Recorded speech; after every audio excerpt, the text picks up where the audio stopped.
Baykar introduces the deadly AI-powered K2 drone.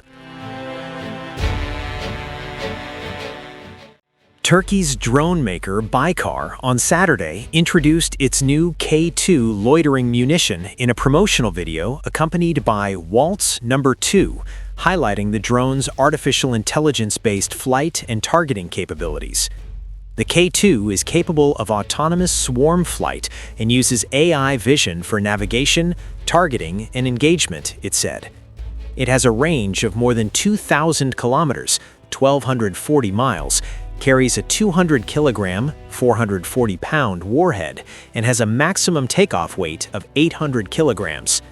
The drone can take off from short or unprepared strips and is designed to be reused for multiple deployments.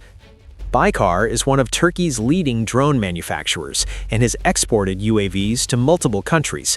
Its existing platforms include the tactical Bayraktar TB2, the high-altitude Bayraktar Akinci, the ship-capable Bayraktar TB3, and the jet-powered Bayraktar Kızılelma.